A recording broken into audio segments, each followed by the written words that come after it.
Hello, and welcome to the GTM Grind podcast. I'm Josh Schulman, your host, and this is season one, focusing on the Trust Velocity Engine series, where we're breaking down the internal trust factors between sales, marketing, CS, and product that will impact your bottom line and finding ways to solve it by breaking down the silos, having good communication, and understanding where friction points exist and how to reduce them a little bit. Today, I'm joined by Mary, the former head of sales development, business development. But that's my general introduction. Mary, please, I'd love to give you the floor. Tell us a little bit about yourself. Josh, hey, thank you so much for inviting me. I still think I'm not the former one, so this still continues for me with sales and business development, but you're right, I've been in sales development for over a decade, for over 10 years ago. I started as the sales rep, so seller myself, but most of my professional career was team and process management. So I've built sales development either from scratch, from zero to successful launch and further, or I joined existing teams to make sure that the process and everything is set correctly. And where I go to market, and actually your topic comes into the picture, is that I've always been in between the stakeholders, internal stakeholders. What I mean, everything which is happening strategically under the roof of go to market, whatever it's creating the synergies between sales, marketing, product, customer success, and going above and beyond. And we had quite an experience together, I think. So maybe we can dive right into it and right into the topic because I think we have so much to share. Absolutely. So in working together and speaking with you often, I know that you are one of the champions of making sure that people are communicating and working together. We collaborated together as a sales and marketing heads respectively to make sure that our teams are not working on competing forces chasing different leads. But my perspective is this goes one step further. Sales needs to be also chasing opportunities that are aligned with what CS can execute on, so then the actual customer can learn to trust you as a solution provider. But sales and marketing are often too focused on top of the funnel, and that kind of gets lost because sellers are held accountable to just chasing their quotas within a given time frame with any means possible, meaning there's heavy discounts, false product fit, or just not good ICP fit. So within that vein, obviously it's not just sales, marketing does this as well, but as yourself being a sales leader, I kind of want to get your insights. We've often focused on top of the funnel conversion, but a customer's journey doesn't end once they've signed that paperwork and gave you a bit of money. From your perspective, where and how do early sales decisions often create problems for potential retention or expansion with the customers later on? Man, such a heavy loaded question. And I will try to remove the complexity without like just going into the simplification because I worked within different organizations and I'm pretty sure in English there's saying around that too, but it all starts with the head.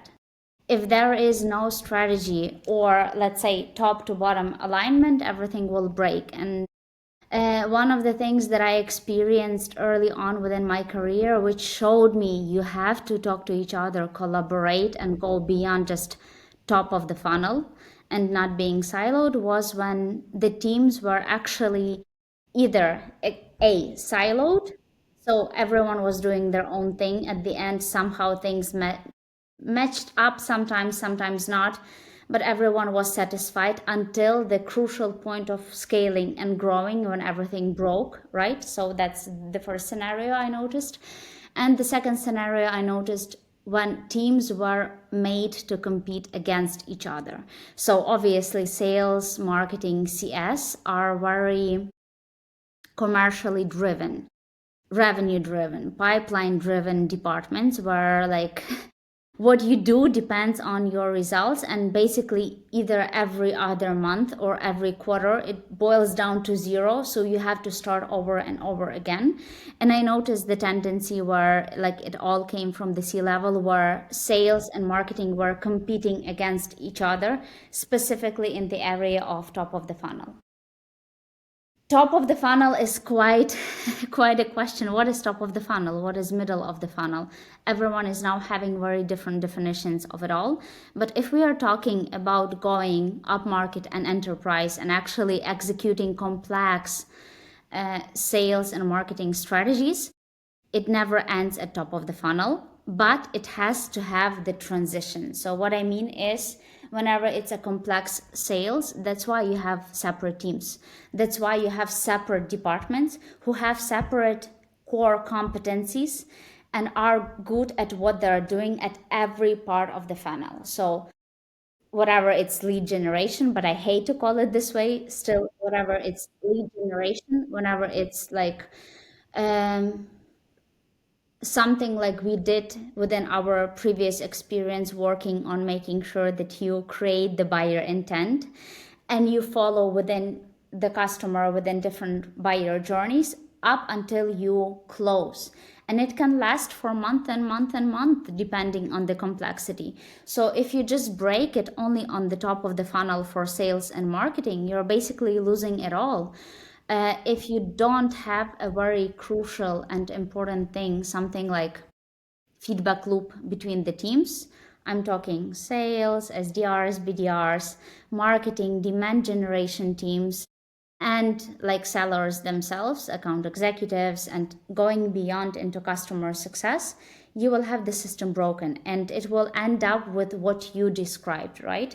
So on one hand, BDRs are bringing opportunities and they are bringing business, but sellers are not closing that business for some reason. And if they close at the end of the day, then customer success managers are struggling because they cannot upsell. They cannot keep the customer happy, satisfied, and renewing with you. So you have a very high rate of like churn. So that's why it's super important that I will go back to the very start of what I try to imply, that everything starts with the head. If you don't have a strategy, if you're only thinking in terms of top of the funnel numbers, just numbers, without like thinking why you're doing it or what's the reason behind it, or thinking a few steps further about the customer journey and specifically about the buyer journey too, everything will break at some point or the other when you will start to scale, when you will start to grow. So hopefully it wasn't too loaded question, but I tried to break it down a bit for our audience. Oh, it's all good. I appreciate it. I was the one who asked the loaded question. Okay. But I was just thinking along the lines of there's a couple great points that you brought up there. So the first one is having open loop conversation between teams. That sounds good in theory, but in practice, it can get very chaotic because then people end up sharing very wide ranges of information. They share what they find important as opposed to what might actually be valuable for the listener.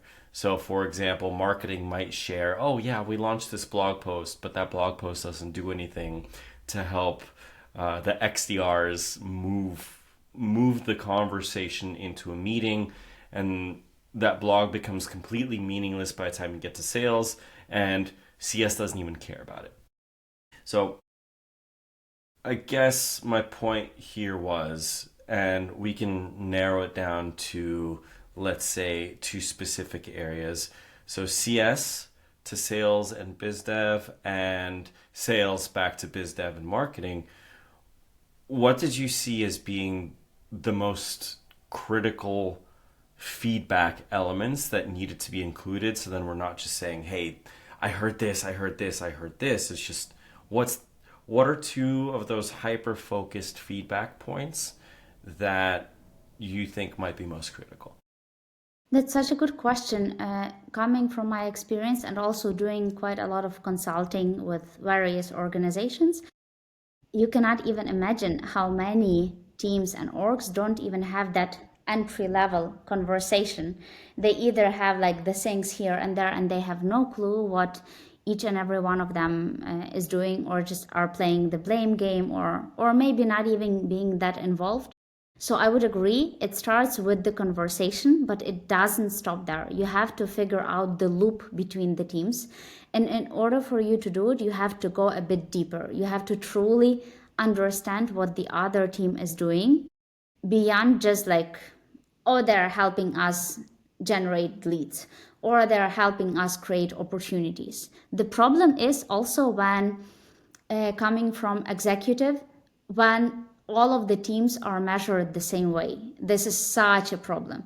Like when both XDRs, BDRs, SDRs, marketing, CS are sales are measured identically the same. It shouldn't be like this. It shouldn't be like this, first of all, but then everyone should know how to speak their own language and how to understand the language of the other team. If I have no clue at all, what is the blog post that you're writing? How can I leverage it within my own team and within other teams? What can I get from it? Basically, how can the blog post or content creation be a win for my team or for the other team? It will just stop there. So you have to figure out like which pieces of information would be crucial for you. What do you need to track? Which data is vanity, let's call it this way, and which data actually leads for some quality analysis and for some meaningful things later on. So as the example, like how do you track the buyer interest, right? Within SDRs and BDRs, and how do you further loop AEs into that and give the feedback back to marketing? Or everything was perfect, but if we tweak a little tiny thing, like use this thing, we see more response coming further, right? And then customer success will also say, actually, guys, that's not the most important thing that we are having within the deeper conversation with existing customers who are on the verge of churn or upsell. So everyone has to speak their own language, but it also has to be unified. It's not like I'm living within the realm of like number of meetings, quality of meetings, and conversions, but nothing is happening beyond that. Like what's the further data that you can extract? How can you further analyze it? And you're right, it's super easy to make it chaotic, and it's super easy to make it a blame game or to make it very one dimensional, right? I think going back to your question, I see a lot of shift and progress. And obviously, it's like this between SDRs, BDRs, and AEs because these teams are working more closely together. But what makes me super happy that now the more discussions online, LinkedIn, podcast, what have you, are going within how marketing and SDRs are working together to make sure the touch points that they do within the whole like funnel, top, middle, further, help bring this deal into life. What I'm not seeing happening that much actually is customer success to SDRs or customer success back to marketing. So like it would be a different right agenda. It would be a different process and the strategy on working on these different funnel stages and where different teams are involved. The way that we tackled that with, or I tackled that within various organizations, it started simple, just the knowledge share for everyone across the commercial and revenue teams so we can discuss what makes sense, what doesn't make sense. It doesn't stop between just two teams who are working on top of the funnel and nothing is happening further, right?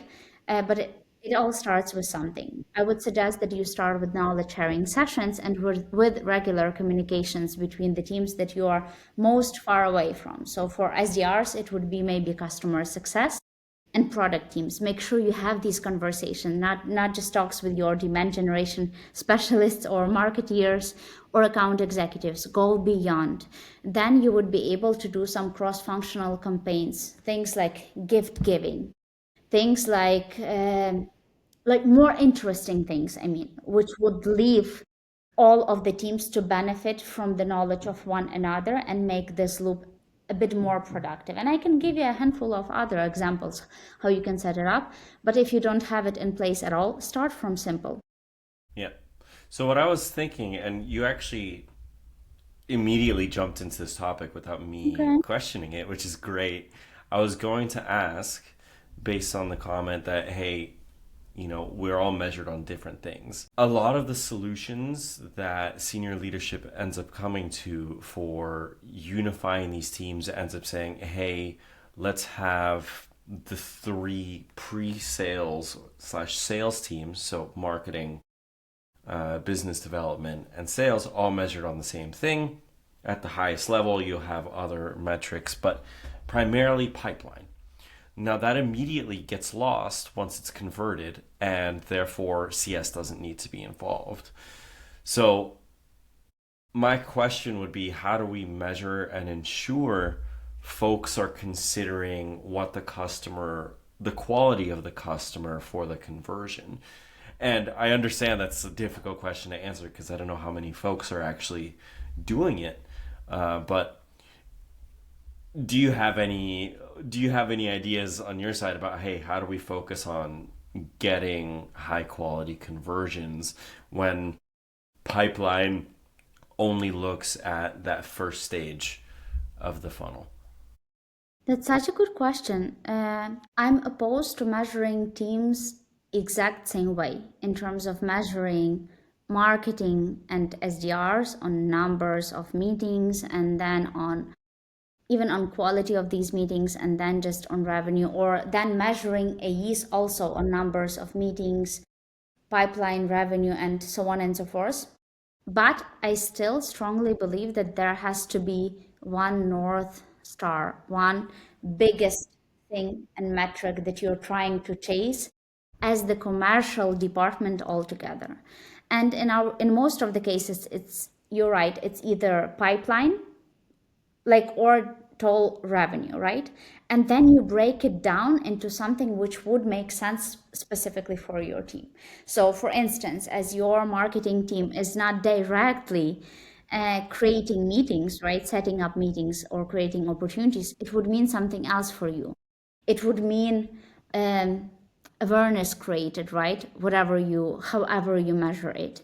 It would be into how many opportunities did you help SDRs and AEs into. So something like we say Mixbound, influenced opportunities by marketing. For CS, it might mean also like a bit of a different thing. Okay, we've got the pipeline, we've got the revenue, we've got it all from our sellers and from marketing, but what's the step further? How many of them are going into retention? How many are we keeping? How many are we churning? But the north thing should be the same, so like for every organization, right?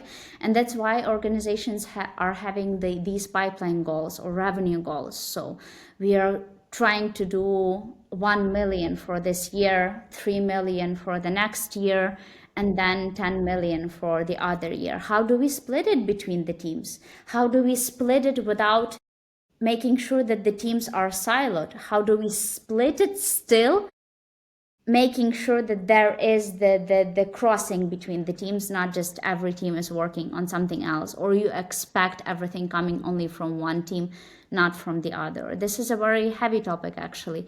And there are Yeah. a lot of ways how to do it. Like you do it top to down, down, like bottom to top, and all of the way up. You try to make sure you work with historic data. You try to make sure that you figure out how do we split it between different departments and teams, so then it further goes together. And there, unfortunately, I wish I could give you the simple answer to this, but unfortunately there is no simple answer, because for some organizations something stupid simple might work, and for others you might need to spend some of the time and put on the systems and structures in place first and figure out the forecasting to the way that it really makes sense for you, not the other way around. Not thinking, okay, I've said it, it's not working, so nothing is working, we're done. The way that I've seen it most commonly applied is weighted pipeline Genau. where Mhm. at each individual stage, a certain value of the opportunity is higher based on percentage chance to convert, which again, in theory, is a good idea, but in practice, it still doesn't break down the silos. You still have folks chasing their own goals as opposed to this unified metric. So I think that kind of plays into this narrative of, are you building enough trust with one another to say, hey, this is the quality and it's going to have a higher opportunity of conversion for you? Which Exactly. I think also to your topic of mixed bound opportunities, that segues perfectly into our next question, which is, even if you've built a mixed bound motion, so for example, XDRs getting rewarded higher for converting opportunities that had a certain amount of marketing touch points before communicating with them, that's best case scenario. But maybe in a like quick fire thought, what do you see breaking first between sales and marketing when they end up kind of splitting off and working on their own as opposed Mhm. to collaborating as a single system? So instead of using shared and aligned messaging, content, and context, you're kind of adjusting your messaging in to get the best possible conversion for yourself. Like, what do you see as what breaks first, and what's kind of the output there? What breaks first, and what I noticed is then leaders of respective teams, SDRs, marketing AEs, are trying to get the blanket, so it all goes like into tracking who got the most, right? We are trying to verify every lead source, every opportunity source. We try to find who had the most weight there, right, within the organization. And then, like, if the teams are not communicating and are trying to be in each other's shoes, you're just trying then to work more in silos, not to lose any momentum for your team, not to lose the numbers for your team, right? This is a very red sign for me that something is not working within the organizations. And look, there are still a lot of companies who are only operating separately, outbound, separately inbound, separately SDRs, separately marketing.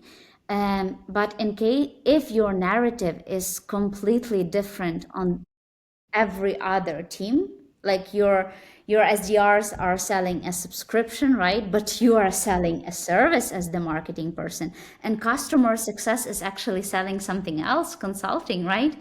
Imagine what a mix and bad salad mix you would have at the end, right? So there would still be differences because the way that sales are communicating is different. It's more straightforward. It also depends on the buyer journey, right? How far they are or not. So you adjust your tone of language, you adjust it to either more educational or more straightforward and trying to do competitive analytics and trying to show the advantages and so on and so forth. Or if you're customer success manager working with SDRs, you're thinking more about that consultancy and going hand in hand and type of aspect. Going back to your question, it all starts with making sure that these are not the separate motions, that you find the way to connect it all into mixed bound.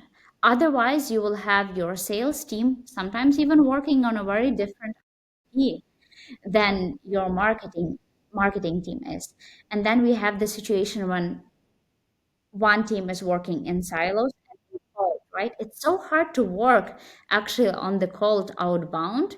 Imagine if you have all of the support coming from the other team, so it's no longer cold, it's more warm. It's much easier for you to do this and knock the door and to have it open rather than like you're doing something with sales, you're doing something with marketing, and at the end of the day, you confuse your prospect even more. Are you even from the same organization? Are you selling the same thing? Oh, I remember that you reached out, but I could not fully understand or grasp what you are trying to convey, to sell, or to bring to the table. That's the biggest problem. And this is what Mixbound oftentimes fixes. Again, like let's be super simplified for the audience who never came into terms with.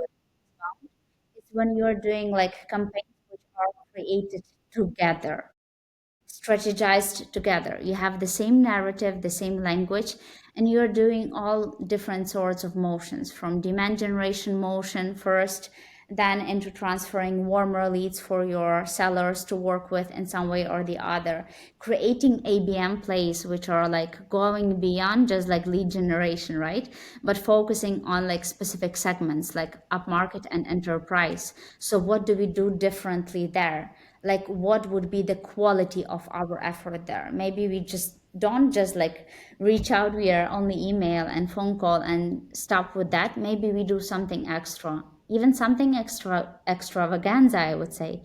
Like how do we convey the message with all of the teams that aligns within the same narrative and within the same motions? Obviously, you will not be able to do it for everyone, otherwise, you will get burned. But for sure, you have your top tier. For sure, you have your priority. For sure, you have something which is your bread and butter and which is your North Star, and everything else which would be good to develop, but maybe next time around. And you have to really carefully think about how do you differentiate the effort and the quality of that effort for every single ICP, for every single tier of that ICP, and where do you get your teams involved? Because let's be honest, AI is already doing quite a good job, right?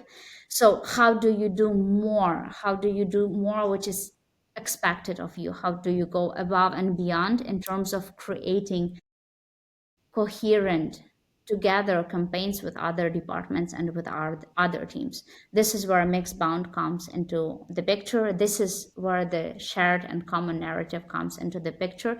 And again, I will not I will not be bored to repeat it. It all comes to leaders, and it's all coming from your C level, right? Too, but you as your as marketing leader, me as the sales leader, SDR leader, we have to really come straightforward and be very vulnerable and truthful with each other. Hey, this is working and this is not. We need to discuss it.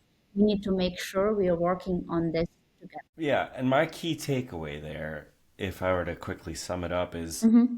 essentially when everyone is kind of segmented to chasing their own goals within their own silos, you end up having teams that are not trusting each other to deliver.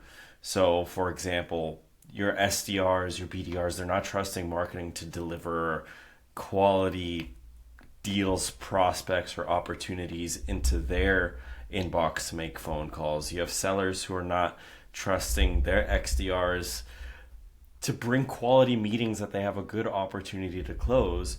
And likewise, you'll have CS that's looking at you and saying, who the heck is this client, asking for features that just don't exist or on a rate that we as a company can't afford to hit our margins.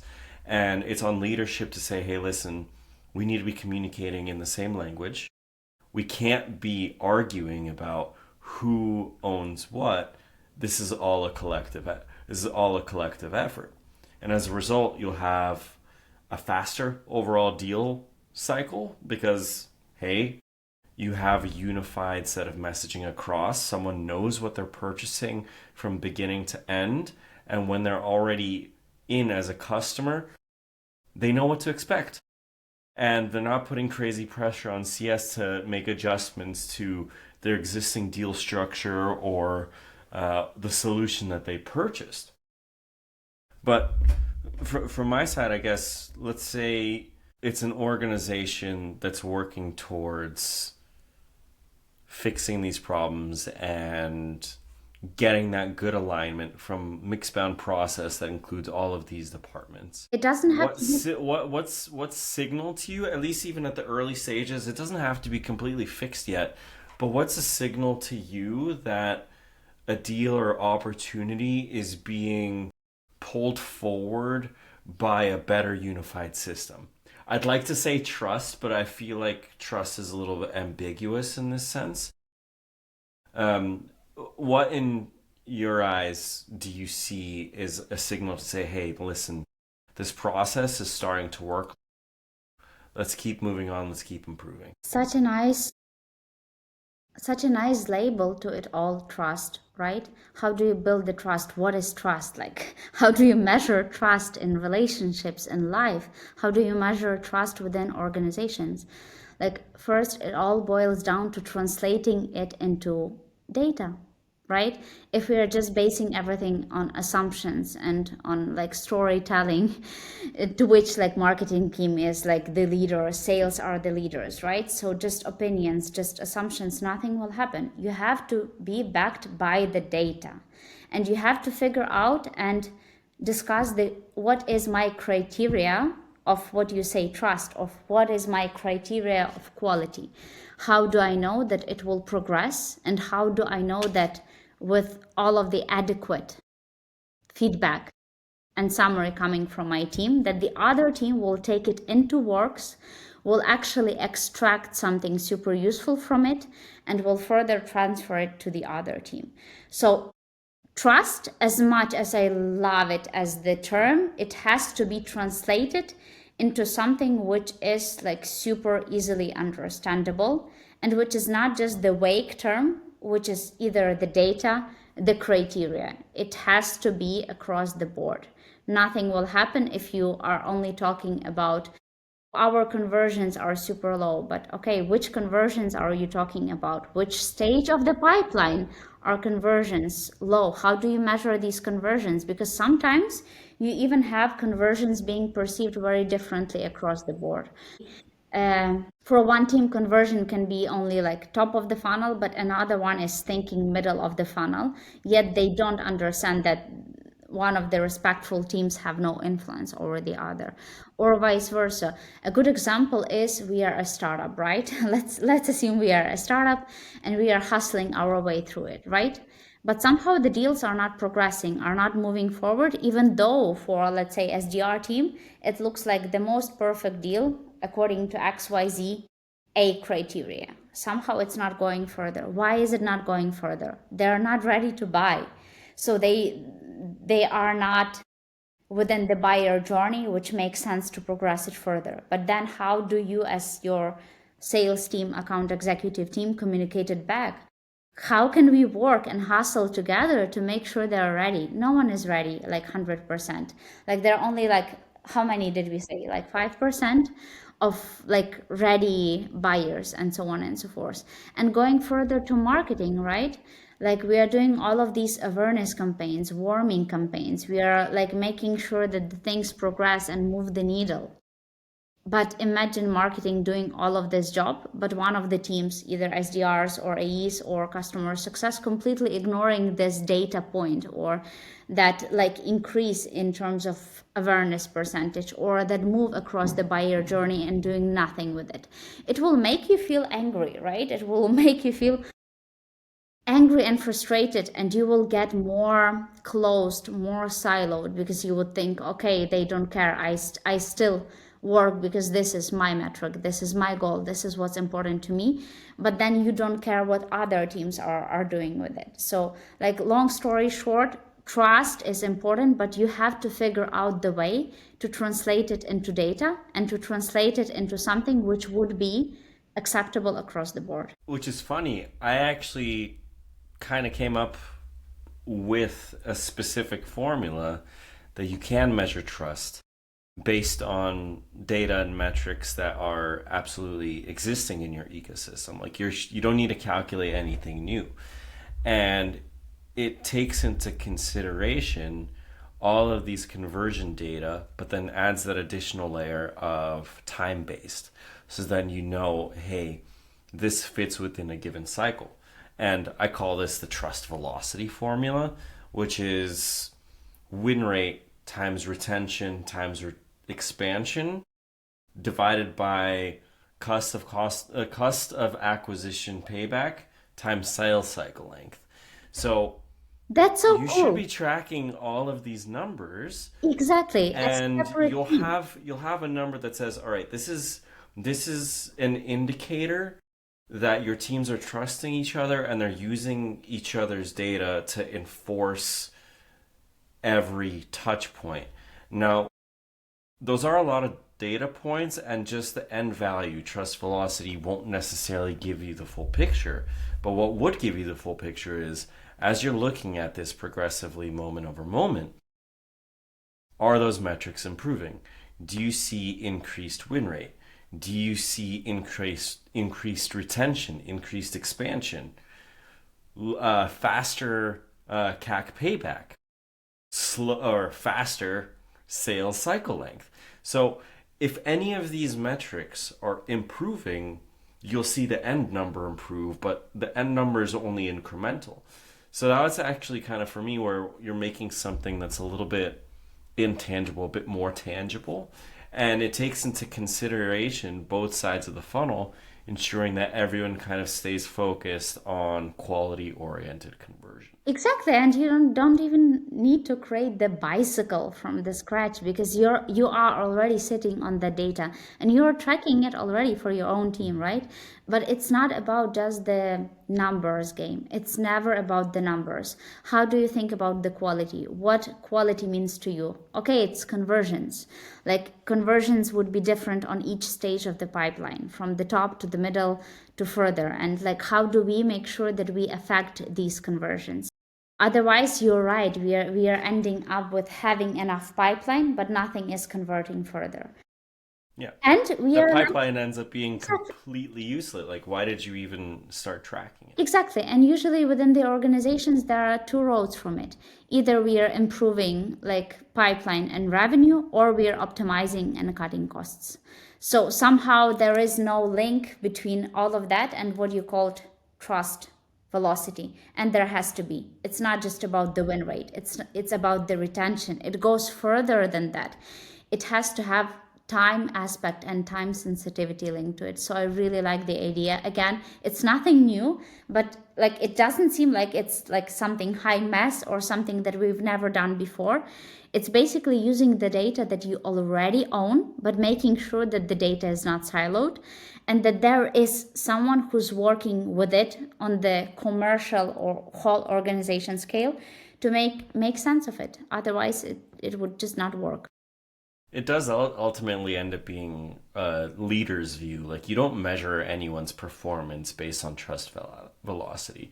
You just look at it and say, all right, I see it's going up, I see it's going down, and then you can look at the specific elements within it, and it'll tell you exactly which piece of the puzzle is seeing stagnation or growth. If it's win rate, then that means that's likely in the pre-sales cycle. Something's not going well there. Could be the messaging, could be the communication, the conversion rates.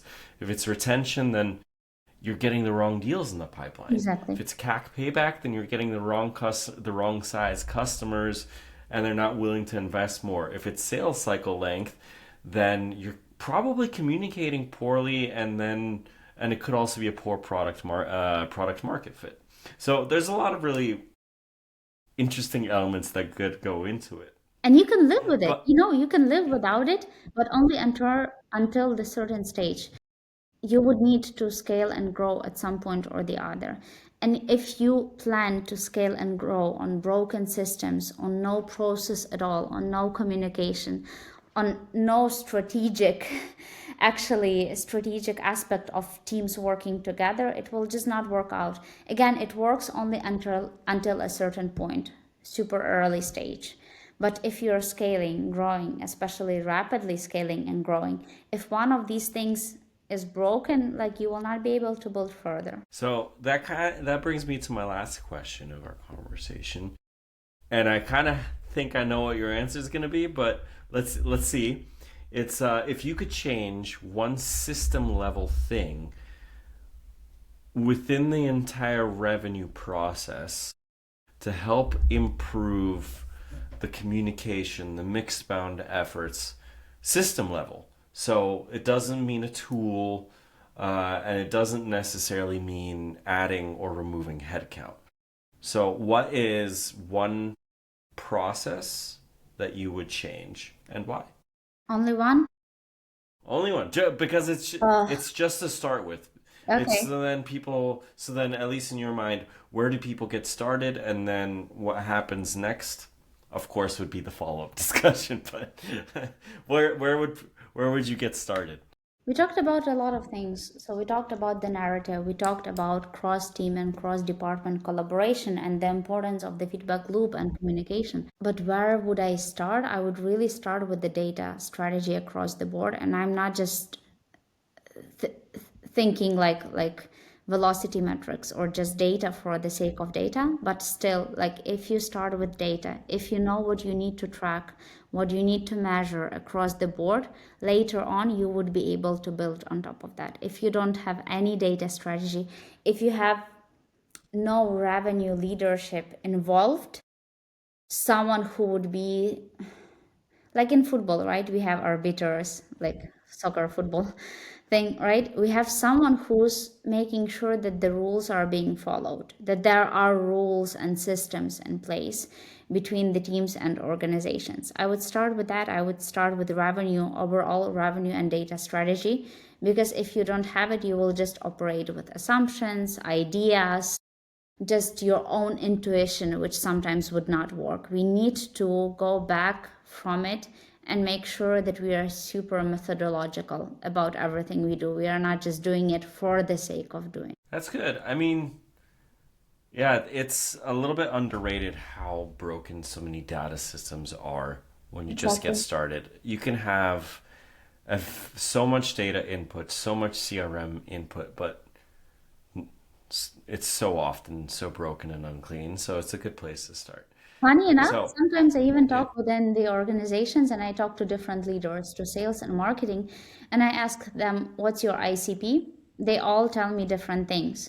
Or I asked, hey, can you show me your ICP? Well, we don't have it. Like, how come you don't have it? We don't have it because we already know what our ICP is. Like, what do you mean do by you? that? And if you go further, like, and you go deeper, you ask questions, you go further, you really figure out that everyone has something else in mind for such a stupid, simple thing like ICP. They have no data, they didn't document it, they didn't agree on it. So again, like, this is just one tiny example of how things can break. So, do you have any last closing thoughts that you want our audience to know before we close out for the day? Building revenue and commercial organizations is not one day thing, right? So you have to commit in order to do it. And if you're just perceiving it as one time push, one type campaign, we see how it goes and then we stop and we build from there, it will never work out. This is a living and growing organism which only works if you put effort into it. It's like building a system in place which would be working further on you. So you put a lot of effort, the effort compounds, right? And then the whole compound effect is catching you up, and you're able to focus on more strategic and complex things like ABM plays or so. But make sure that you commit into it and you see the value. If you don't see the value in it, if you're thinking, okay, I can do it with ChatGPT, I can replace marketing, sales, CS team with just AI, like, if you really don't see the value in it, don't go into building commercial organizations because it will never work out for you. But it will, and it's still working, and there are successful teams and organizations which are still riding on top of it. Why? Because they managed to build the process, the system.